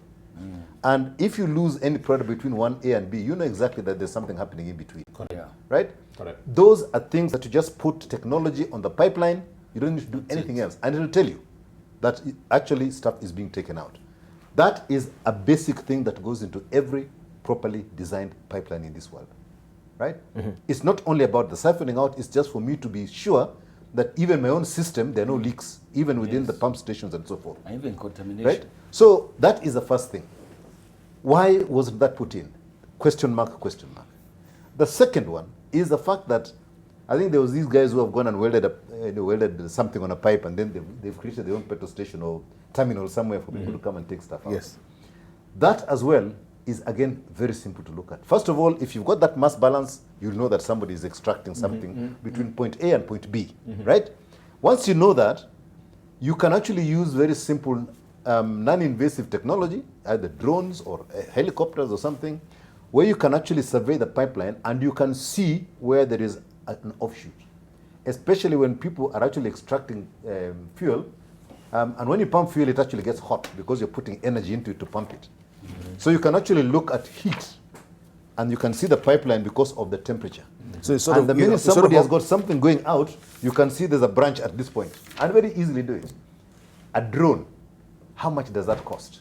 With thermal cameras, actually. Thermal cameras, that's what they need, right? So I think the kind of things we're seeing from the outside makes us question whether the engineers, and I'm not talking now about anybody else, the engineers who designed this whole thing, supervised it, are actually people of integrity. And they needed to be taken to account. Absolutely. The designers and the guys who passed off that design. Yes. Right? Because if that was a pipeline I was actually designing, this kind of stuff would not be happening. Or if it was happening, we'd know it immediately. Right? The contamination that happened in Kiboko, that's a lot of fuel. Yes. Right? And if I'm running a pipeline system whereby I have got the right technology and whatever, I would have known about Kiboko long before it became an issue that contaminated water. So I think there is a lot of questions that I would ask, sitting from the outside, about the whole the engineering, acquisition, whatever it is, and so forth of that pipeline. And it raises the question about the pipelines that were constructed around that period as well.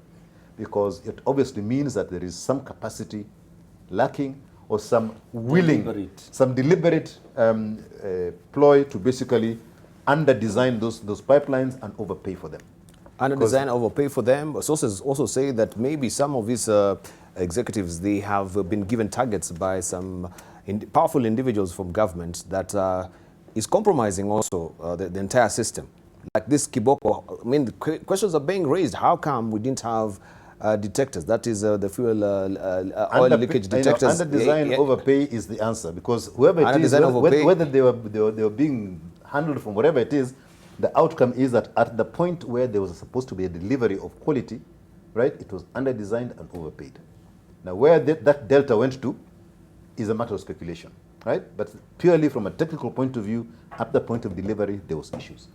But don't you see we should be worried, because I think it's getting a bit out of hand, Collins Odote, on this. We had the jetty, was it the Kisumu jetty?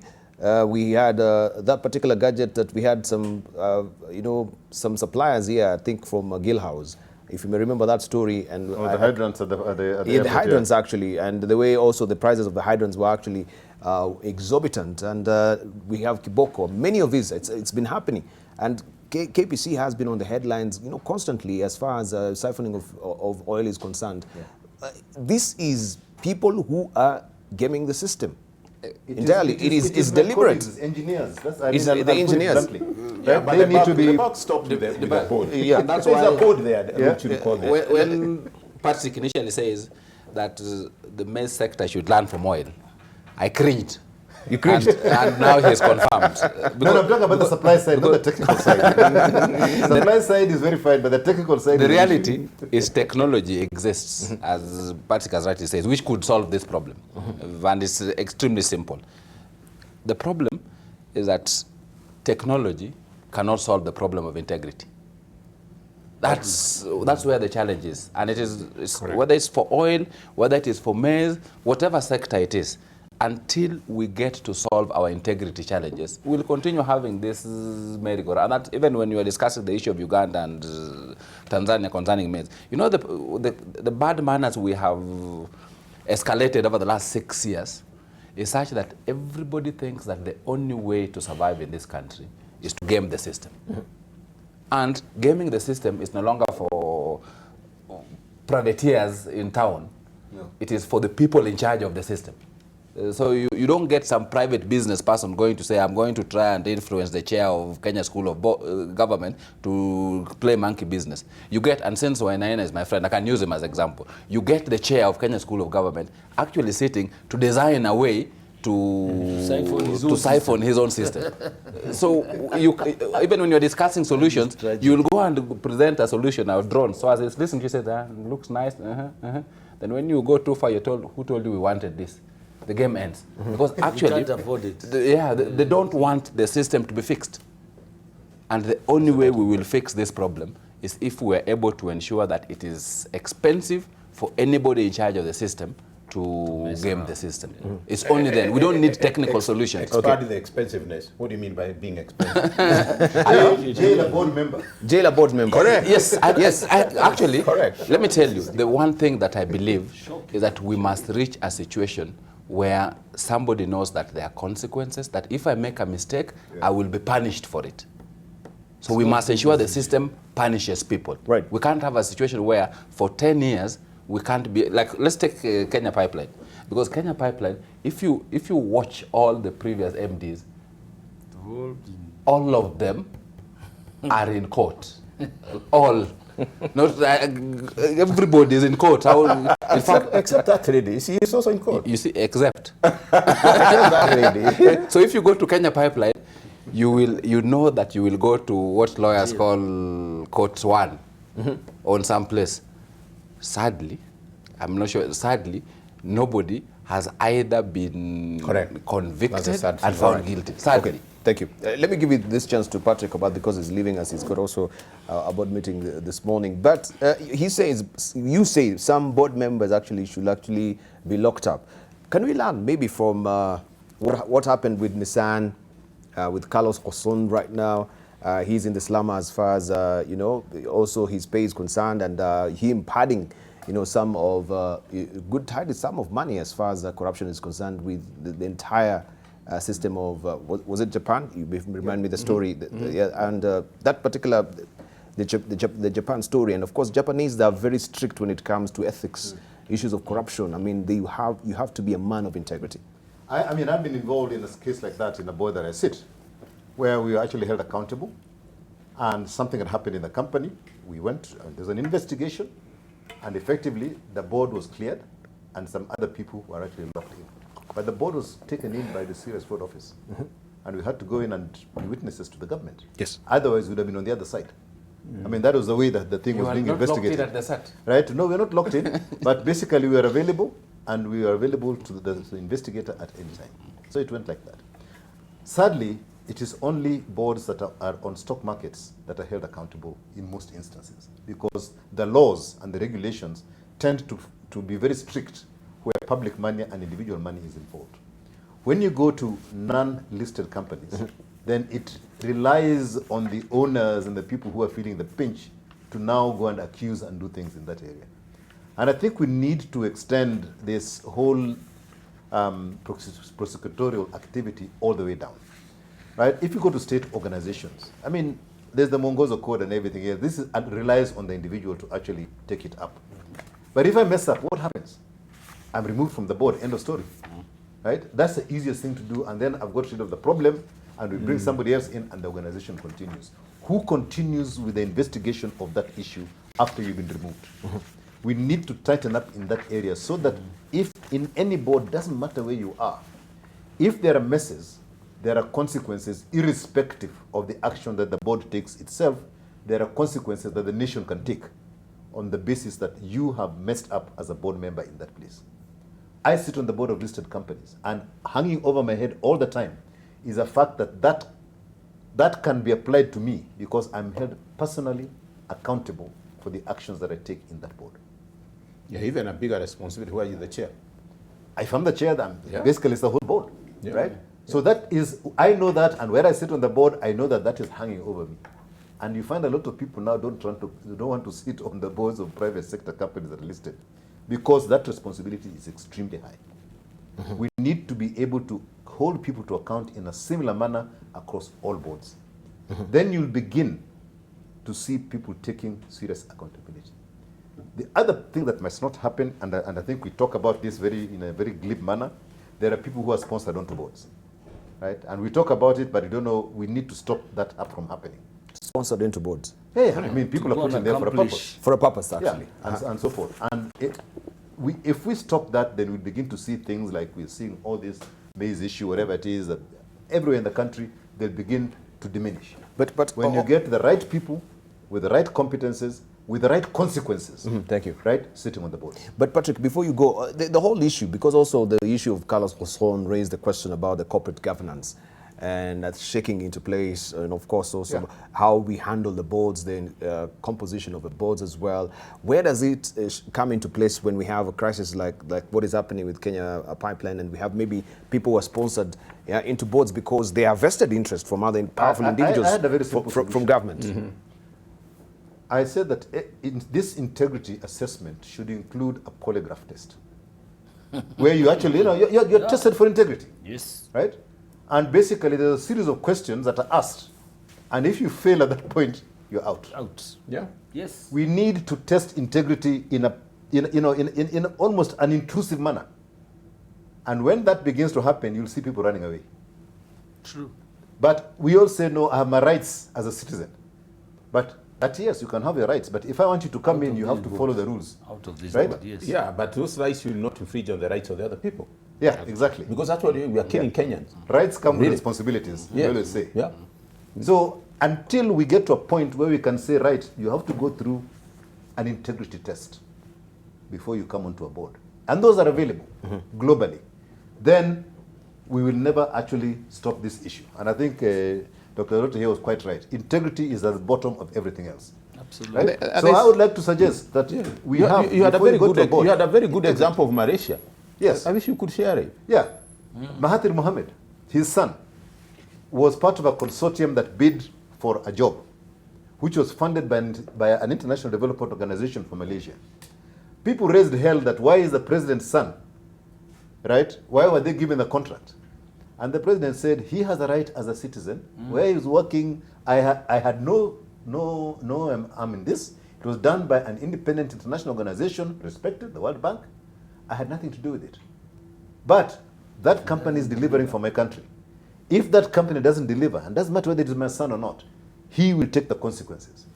But if he delivers, he will get the rewards. Right? But the fact that he's my son is neither here nor there. He was part of a consortium. Absolutely. So he took it fairly and squarely, but he was still going to be held accountable by his father. And I think that is an absolute statement upfront and clear. Right? So we need to get back to a very, very clear understanding of the fact that we need to positively vet people for integrity in an intrusive manner.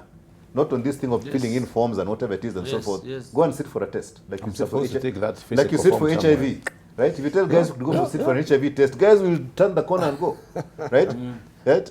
So we need to do the same thing for integrity. Thank you. Yeah. Thank you, Patrick. We appreciate, Patrick, your input this morning. You have to go. We are thankful that at least you showed up, despite the fact that you have also your meetings this morning. Thank you very much for your contribution. Patrick is... and he should hold it with integrity. He should hold it with integrity. Yes. It's capable. Right. Maybe I can give a chance also to just weigh in on, before we go to the next story, to Stephen Mureo, to weigh in on this particular oil saga as well, briefly. Had you commented on it? No, you hadn't. No, I hadn't. Right? Let me look at it in this way. The problem we are talking about is not about the rules problem, it's a people's problem. Yes. The whole thing is going back to integrity. And that is about our value system. As a country and as Kenyans, do we have value systems that define us as a people? That is where we need to start. We don't have the value system. But we have it in the value system, Article 10 in the Constitution. The implementation bit is now the question. Yeah, correct. It is something on paper. Yeah. Is it something in us? Because we are a country with very good policies, very good plans, things that are written on paper, very good ones, and even other countries come and pick them and implement them, and they go far. But we ourselves as a people, do we believe in what we have in papers and we uphold them? That's the question. And that's why we always, everything that is happening, whether it is around maize, whether it is around the oil and everything, the pipeline and whatever, it still goes back down to integrity. And integrity is a people's, is about the people, not about the rules they have. Now, look at this scenario where we say every CEO at the pipeline that has been there has a case in court except somebody or one or two or whoever. Is it the system corrupting everybody that comes there, or we bring in people who already have issues? So is the question the system we need to change, or we as a people we need to change so that then we don't get into that problem? Thank you. Let's hear from Rio. We'll come to you. Let's hear from Rio. I think you're right. You know, for me, the problem, as I put it earlier on, was where the root cause of all this is we are circulating people who have integrity issues. And we have an integrity issue in this company. What makes you think that if we transfer you from this company to this company, you're going to be anything better? So for me, the question of integrity cannot be underscored. And Patrick has finished on a very good note, that anybody who seeks to be appointed to any board in this country, whether as a board member or as a chairman of a board, you must be subjected, and intrusively, you must be subjected to an integrity issue, a check, so that you are found beyond reproach. And the second thing that I find is, you know, when we talk about corporate governance, it's not like these people have not been trained on corporate governance. And if they have not, the professor here, open the School of Government, let them be taught that the first thing that they must remember is they owe it to the generations to come to bequeath a country worth of their service that they have given. So for me, I look at it and say, if I cannot be patriotic enough and sensitive to the fact that we must give the next generation a country worth calling a country, then we must give way and let people who are willing to serve this country with dignity and integrity to serve. Right, thank you. Right. Yeah. You had to say something, Dr. Gituro, on this briefly? Yeah, I thought the point I was trying to make is, and I think when you look at integrity, it starts even me from the household. Yes. And the kids speak so much about our integrity. And it's like you're driving in the morning, you have made a mistake, and then a police officer comes. The first thing you do is go back to your wallet. The kids speak it. Straight away. Straight away. So I think each of us has a responsibility. And also being practical. And I'll give an example whereby one country, the brother of the head of the state, built a road. The community said the road is not to the width. You know what the president did? He went there and measured the road. And surely the road was not to the width. The brother is in jail as we talk. That is enough. Serious, yes. Taking it on the spot. Yes, and yes. in Africa. Yeah. Punitive measures. It's actually the brother is in court, there's a police officer who is in court, and you take that action on the spot. Yes. If a road is supposed to be 12 meters and it's 10 meters, you don't have to go to any court. No. It's clear you didn't meet the standard. And I think those are the small action we need even to take that responsibility. Thank you. I think we need to move on also and discuss the issue to do with the taxes. And of course, this is where we began the program and we said we'll tease out that particular issue as well for the benefit of our viewers.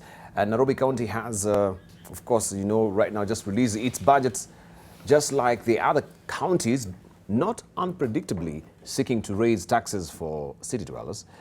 The new levies include 1,000 shillings annual fire certification fee and a similar levy for inspecting dogs and cats that will be part of 17 billion shillings taxes targeting city business and residents. Businesses will also pay increased fees of up to 100,000 shillings every year.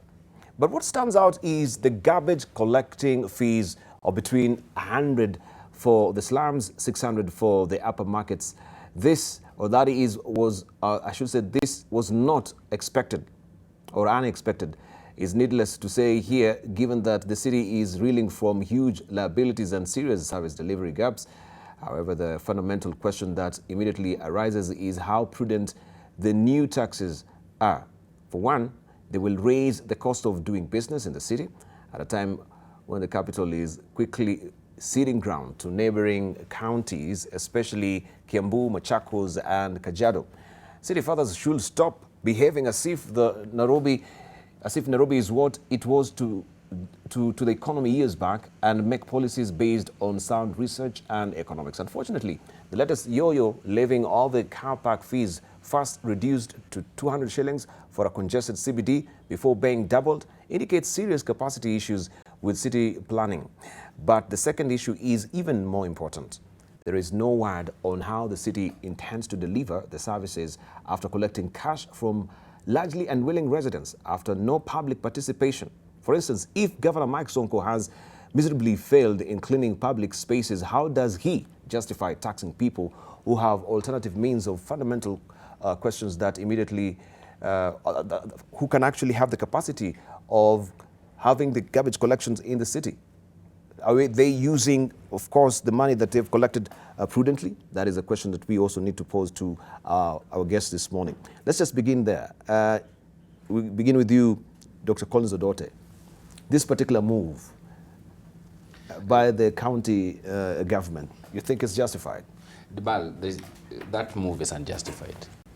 We are living in very hard economic times. I expect even for the counties, they're suffering from revenue generation. The quick and easy solution is to raise taxes. But as Wanena says, it is lazy, it is unsustainable, it is unjustified. It will actually not even help the economy. I think we need to deal with the fundamentals. And the fundamentals is to ask ourselves around 2 or 3 things. Number one is, how do we stop revenue leakages? If you look at the county government of Nairobi and several counties, there's concerns about monies that is supposed to be raised that doesn't end up into the right places, that disappear in the system. There's concerns about monies that is allocated from national government that is not used well. If you look at the report of the Auditor General, there's a huge concerns about misuse of money. That's what we should be focusing on. The second is, I actually think that Kenyans are overtaxed. That's my personal position. But the second is that even as we're getting overtaxed, we do not get sufficient services.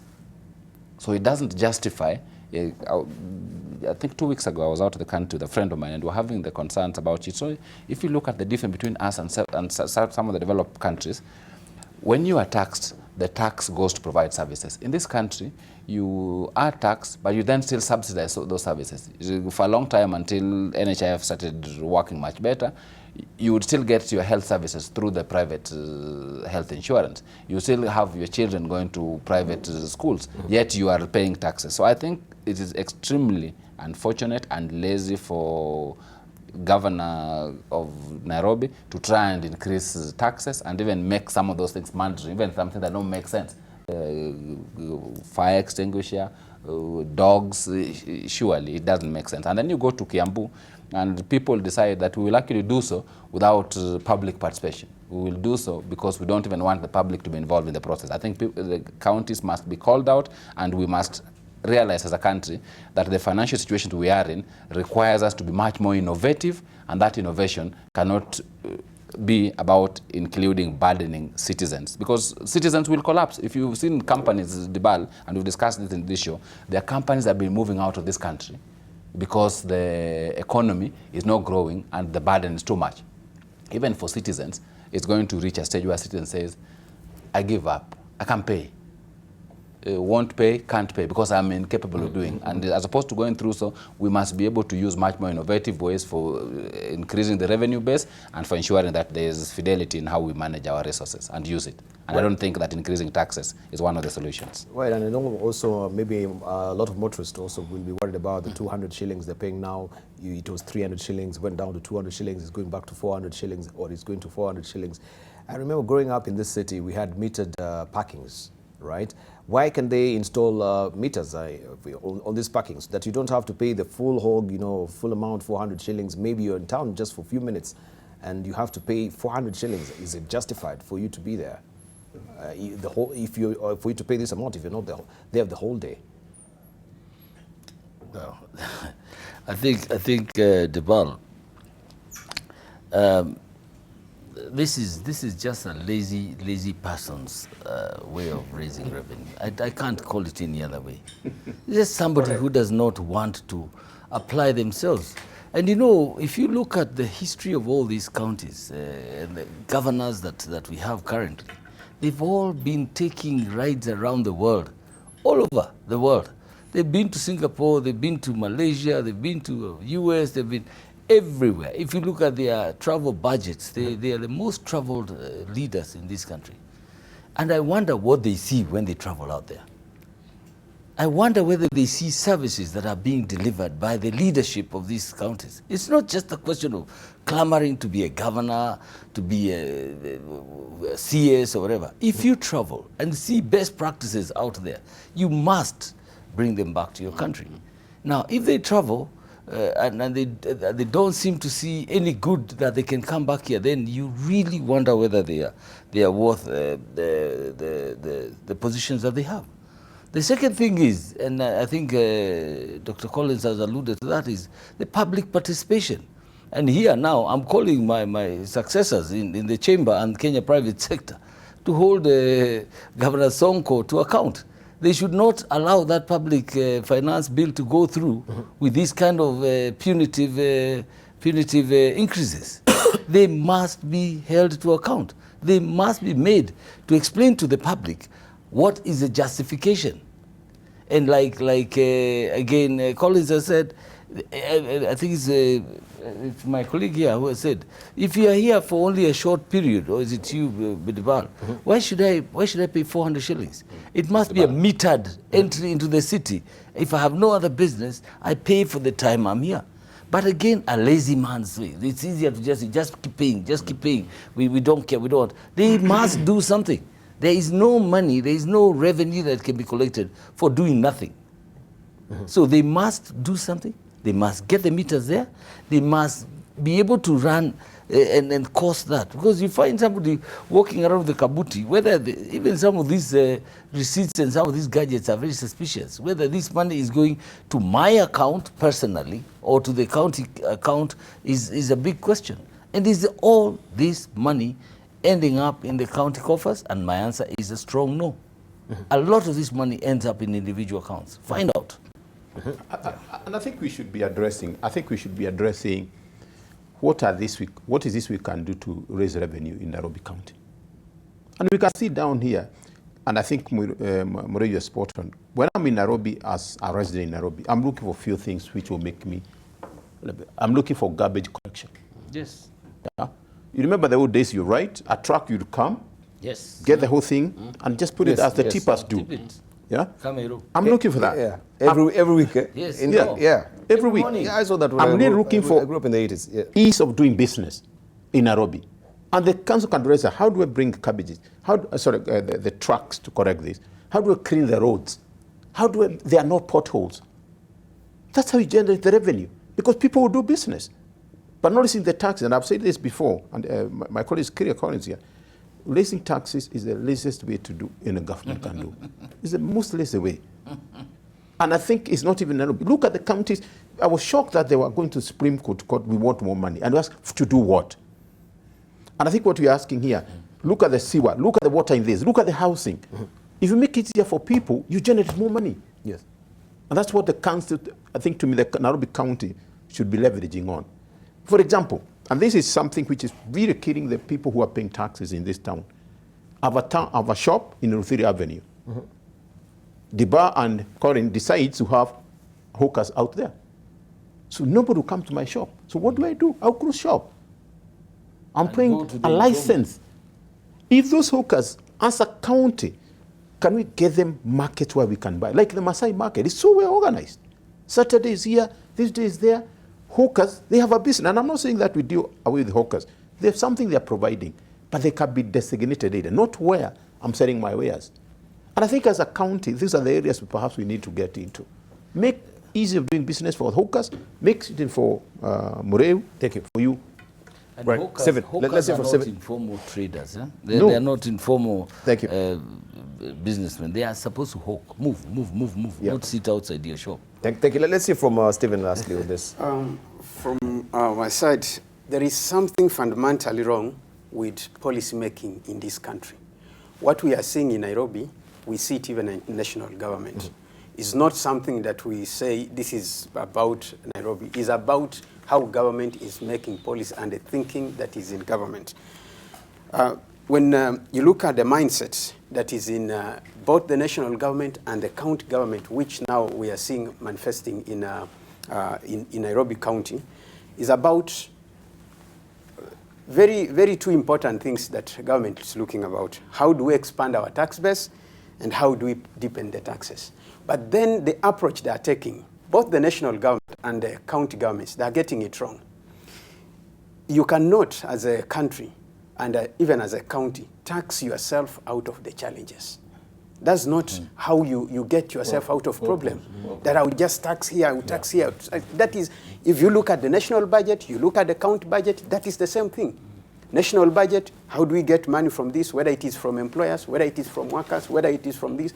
County government, how do we get money from who, from who? The same people. What are the simplest fundamental things we need to do in this country? How do we expand our tax bases? You don't expand tax bases by taxing, just saying, I will tax you, I will tax you. You expand tax bases by making that person, giving him the economic power to be able to pay the tax.